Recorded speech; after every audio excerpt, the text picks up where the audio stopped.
This edition of the Ridley Report is brought to you by LRN.FM. Feds don't want you to hear them. Hello, this is Ron Paul with your weekly update for May 28th.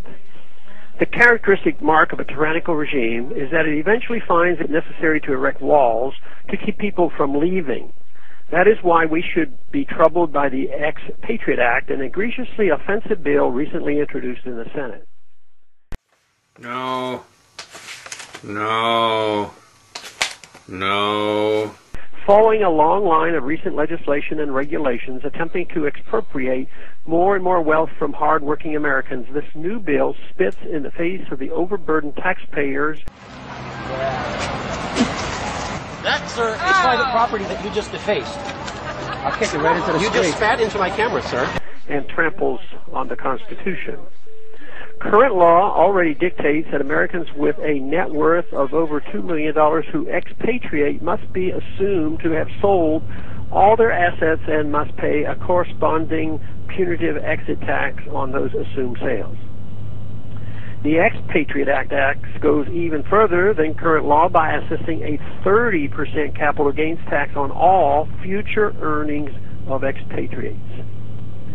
Not content just with this additional tax, the bill also grants the IRS the sole authority to determine whether individuals have expatriated for tax purposes and allows the IRS to bar those individuals from ever re-entering the United States. Finally, the bill blatantly violates the ex post facto provisions of the U.S. Constitution by extending all of these provisions to anyone who has given up their U.S. citizenship within the past decade.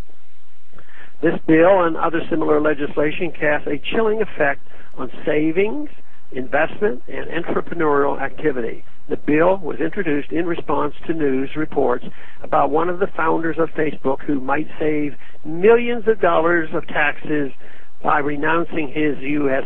citizenship. But in their blind envy towards successful entrepreneurs, the bill's sponsor ignore the fact that they will ensnare many ordinary middle-class Americans who work hard, save and invest wisely, and benefit from rising home values. These Americans may easily find themselves pushing past the $2 million mark by the time they retire, especially as inflation continues to seriously accelerate. If they wish to escape the Federal Reserve's inflation by immigrating to lower-cost countries so their dollars will go further, as many baby boomers are starting to do, the federal government will penalize them and continue to penalize them for the rest of their lives as long as they hold any money in the United States. Unfortunately, the mere consideration of such legislation, even before it has passed, has made American banking customers a potential future headache for banks around the world. They don't want to deal with the IRS any more than Americans do, and if American account holders become a Trojan horse for the IRS to insinuate themselves into their affairs, there may be more cost than benefit to extending banking services to America. We live under a federal government that has eviscerated our Fourth Amendment rights, that can detain U.S. citizens indefinitely based solely on the President's word, that assaults toddlers and grandmothers at airports in the name of security, and regulates virtually every aspect of our economic lives.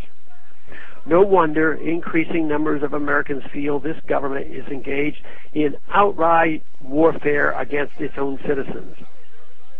Every day the noose grows tighter, yet everyone who sees the writing on the wall and seeks to leave must pay exorbitant taxes just for the privilege of leaving.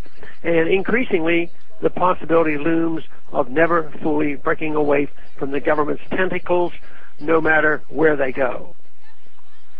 Ultimately, the Expatriate Act proposes to control people by controlling their capital, and it has no place in a free society.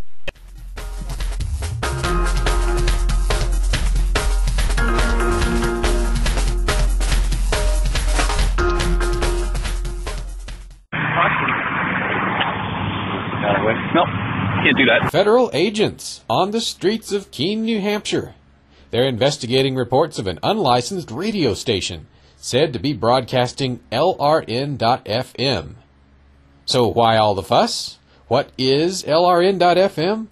Well, it's probably not something these agents want you to listen to. It's a 24-hour news talk broadcast, all pro-liberty. A true authoritarian free zone. Tune in at LRN.FM to listen or broadcast their signal. LRN.FM. Feds don't want you to hear them.